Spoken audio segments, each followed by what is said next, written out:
ముందుగా ప్రేక్షకులందరికీ కూడా శ్రీరామనవమి శుభాకాంక్షలు. ఇప్పుడు మనతో పాటు నవమి గురించి మాట్లాడడానికి జ్యోతిష పండితులు శ్రీ కిరణ్ శర్మ గురుగారు మనతో ఉన్నారు. ఆయనతో మాట్లాడదాం. నమస్కారం గురుగారు. నమస్తే తల్లి. ఎలా ఉన్నారండి? అద్భుతం. ముందుగా మీకు కూడా శ్రీరామ నవమి శుభాకాంక్షలు. Thank you. మీకు కూడా అష్టైశ్వర్య ప్రాప్తిరస్తు. గురుగారు, శ్రీరాముని కళ్యాణం చూడడానికి ప్రతి ఒక్కరు కూడా ఎదురు చూస్తూ ఉన్నారు. ఆ రోజు చేసుకోవడానికి గల కారణం ఏంటి అంటారు? శ్రీరామనవమి ఒకటి ఏంటంటే రామో విగ్రహాన్ ధర్మ. సో ఉంటుంది. దానికంటే ముందు సుగంధి కుంతల గారు ఒక మహాకవయిత్రి ఉన్నారు.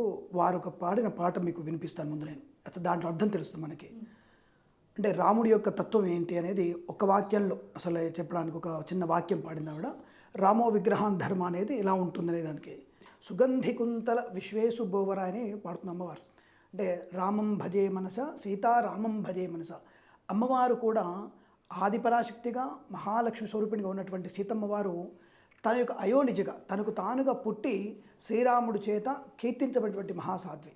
అటువంటి అమ్మవారు కీర్తించినటువంటి ఆ స్తోత్రం మనస్ఫూర్తిగా రాముణ్ణి భజన చేయమని చెప్తుంది. రామం భజే మనస, సీతారామం భజే మనస అని సుగంధి కుంతలి ఇటువంటి అమ్మవారు కవయిత్రి గారు అమ్మవారి మీద పాడినటువంటి పాట ఇది. అంటే మనసులో రామనామం చెప్తేనే చాలు మనకి శారీరకమైనటువంటి మానసికమైనటువంటి ఉన్నతమైనటువంటి ఒక విశిష్టమైనటువంటి శుభం కలుగుతుంది. అందుకే రామో విగ్రహాన్ ధర్మ అంటారు. అంటే ధర్మము అంటే ఏమిటంటే రాముడు చూపిస్తే చాలు. ధర్మం అంటే ఏమిటయ్యా అంటే రాముడు చూపిస్తే సరిపోతుంది. అటువంటి ధర్మమూర్తి మానవ అవతారంలో వచ్చినటువంటి స్వామి యొక్క విశేషమైనటువంటి జన్మదిన మహోత్సవమే శ్రీరామనవమి. చాలామంది అనుకుంటారు రామనవమి రోజు కళ్యాణం చేస్తున్నారు కదా అనుకుంటారు. ఈ కళ్యాణం అనేది రామనవమి రోజు జరగలేదు. అది చాలామందికి తెలియదు ఆ విషయం. మరి ఎందుకని ఆ రోజే పెళ్లి చేస్తూ ఉంటారు? అయితే ఇక్కడ యాక్చువల్గా వీళ్ళకి ఉత్తర పల్గుని నక్షత్రంలో పెళ్ళయింది సీతారాములు ఇద్దరు కూడా. అయితే ఇక్కడ విశేషం ఏంటంటే అయోనిజైనటువంటి సీతమ్మ తల్లి రాముని ఏ క్షణం వదిలిపెట్టకుండా ఉండలేనటువంటి భావనతో తన జన్మదినం రోజునే తన యొక్క వివాహం కూడా జరగడం కోసము, అంటే ధర్మంతో నేను కూడా నడుస్తున్నటువంటి భావనతో ప్రతి క్షణం తన వెన్నంటి ఉన్నటువంటి ఆ సీతమ్మ తల్లి కోరిక మేరకే ఈ రామ కళ్యాణం ప్రతి ఉత్సవంగా జరుగుతుంది. అంటే మనం ఉత్సవంగా చేసుకుంటున్నాం. కానీ వారి కళ్యాణం వచ్చేసి వాల్మీకి రామాయణంలో ఉత్తర ఫల్గుని నక్షత్రం రోజున, అంటే ఆ నక్షత్రం రోజున మాత్రమే వారికి పెళ్లి జరిగింది. మరి ఈ జన్మదినంలో రాముల వారు పుట్టినటువంటిది చాలామందికి రాముడు ఉన్నాడా అనేటువంటి సనాతన ధర్మం ఉందా అనేటువంటి వ్యక్తులకి మనం చెప్పడానికి ఆధారాలు కనపడుతున్నా మనం ధైర్యంగా దాని గురించి చెప్పేటువంటి తత్వం పోగొట్టుకుంటున్నాం కొద్ది కొద్దిగా. సో అది వేరే విషయం. సో అసలు రాముడు ఎప్పుడు పుట్టాడంటే 1,81,47,000 సంవత్సరాలు జరిగింది. 1,81,47,000 సంవత్సరాలు జరిగింది ఆయన పుట్టి. చైత్రమాసంలో ఆయన పుట్టినటువంటి చైత్రమాస శుద్ధ నవమి రోజు ఆయన పునర్వసు నక్షత్రంలో స్వామివారి జననం 12 గంటల 2 నిమిషాలు జరిగింది ఆ జననం కూడా. అది ఆయన రామావతారం జరగడానికి కారణం ఏంటంటే రాక్షస సంహారమే, దుష్టనాశనాన్ని శత్రునాశనాన్ని కలిగించేసి సుఖాన్ని ఆనందాన్ని ధర్మాన్ని నిలబెట్టడానికి కోసమే రామావతారం కూడా జరిగింది.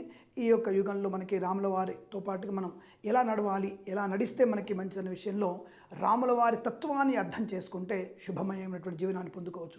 కాబట్టి ఈ రోజున శ్రీరామనవమి చూడని కళ్యాణంగా మారిపోయింది. అది స్వామివారి జన్మదినోత్సవం కాస్త కళ్యాణోత్సవంగా మారిపోయింది. కేవలం అమ్మవారి యొక్క అనుసరణ, అమ్మవారి యొక్క తత్వాన్ని అతన్ని విడిచిపెట్టి ఉండలేనటువంటి తత్వం కాబట్టి ఆవిడ నిరంతరం ఈ యొక్క చైత్ర శుద్ధ నవమి రోజున అమ్మవారి యొక్క స్వామివారి వివాహం చేసుకోవడం అనేది మనం జరుపుకుంటున్నాం దాన్ని. అంటే ఇద్దరిని కూడా ఎక్కడ కూడా మీరు చూడండి శివపార్వతులు కూడా ఒక దగ్గర విడిపోయినట్టు కనబడుతుంది.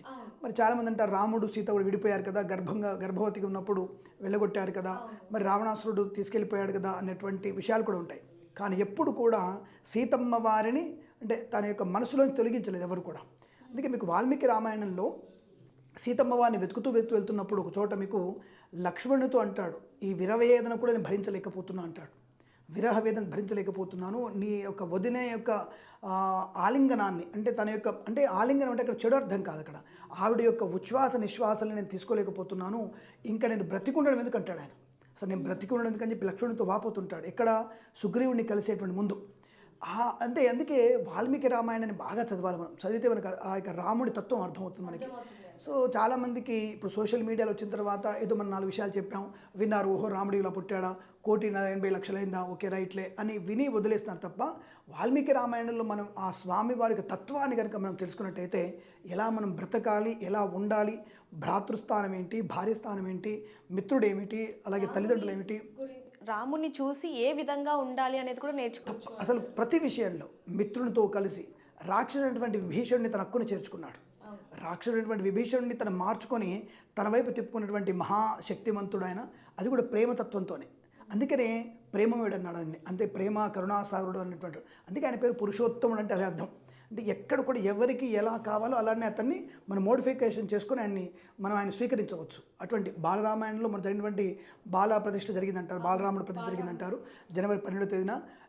ఇప్పుడు ఈ సంవత్సరంలో ఇటువంటి విశేషమైన రోజు, అయోధ్యలో రామమందిర నిర్మాణం తర్వాత జరుగుతున్నటువంటి మొట్టమొదటి కళ్యాణము అత్యంత ఉత్సాహవంతంగా ప్రజలలో అనేకమైనటువంటి చైతన్యంగా ఆనందంగా జరుపుకున్నటువంటి ఉత్సవంగా చెప్పబడుతుంది. కాబట్టి రామ కళ్యాణం అనేది కేవలం అమ్మవారిని అయ్యవారిని ఇద్దరు కూడా దూరంగా పెట్టకుండా ఇద్దరిని ఒకే దగ్గర ఉంచుకుంటూ ఎప్పుడు కూడా నిరంతరం ఆ దంపతులని, అన్యోన్య దాంపత్యులైన ఆ దంపతులని వారిని మనం స్వీకరించాలి, వారి తత్వం మన బోధపడే భావనతోని శ్రీరామనవమి రోజున కళ్యాణం జరుపుకుంటున్నాం.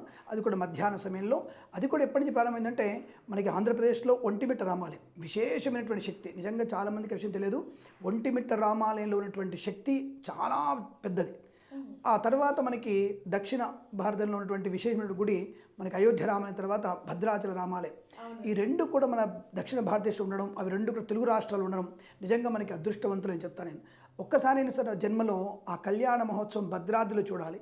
అటువంటి కళ్యాణాన్ని ఒంటిమిట్ట రామాయణం చూస్తే మనకి అత్యంత అనుకూలమైనటువంటి శుభము, ఆనందకరమైన సంపద కలిగే అవకాశాలు ఖచ్చితంగా ఉంటాయి.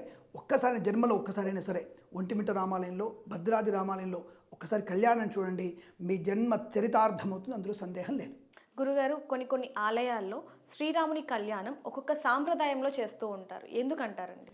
అంటే ప్రాంతీయ ఆచారాలు. ఇప్పుడు గొండు జాతి వాళ్ళు ఒక రకంగా చేస్తారు, ఇతర జాతులు కొన్ని చేస్తారు. అంటే గొండు జాతి వాళ్ళకి ఏంటంటే వాళ్ళు అనేక రకాలైనటువంటి ఆచార వ్యవహారాలు, ఒక్కొక్క రకమైన, అంటే వారిది ఇంకా మూఢనమ్మకం అంటారు కదా, అటువంటి మూఢభక్తి, ఇంకా భగవంతుడు నా ఇంట్లో పిలవాడినటువంటిగా కొన్ని గొండు జాతుల వాళ్ళు విశేషంగా చేస్తారు. స్వామివారిని పర్ణశాల అలంకరింపజేస్తారు.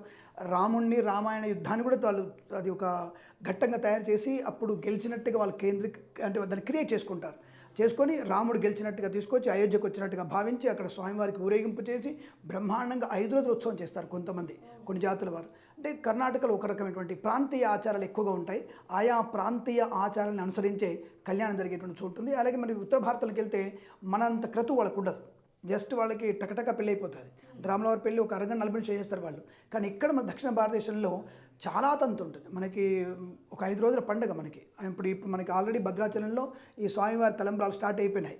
అంటే 16 రోజుల పండుగ అంటారు కదా, ఈ 16 రోజుల ఉత్సవం లాగానే మనకి ఎప్పుడైతే పాడ్యం, ఉగాది మర్నాడు ఎప్పుడైతే పాడ్యం స్టార్ట్ అయిందో అక్కడి నుంచే రాములవారి ఉత్సవాలు స్టార్ట్ అయిపోతాయి.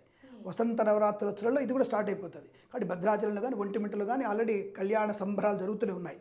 సో ఒక్కొక్క ప్రాంతంలో ఒక్కొక్క ఆచారాన్ని వ్యవహరిస్తూ ఉత్తర భారతంలో అంటే వాళ్ళు అలంకారానికి ఎక్కువగా వాడితే చేసి, మన వైపు మాత్రం మంత్రోక్తమైనటువంటి, అంటే రాముడు మానవ అవతరణుడు కాబట్టి మనుషులు ఎలా పెళ్లి చేసుకుంటున్నామో సీతారాములు కూడా అలాంటి పెళ్లినే చేస్తూ ఉంటారు.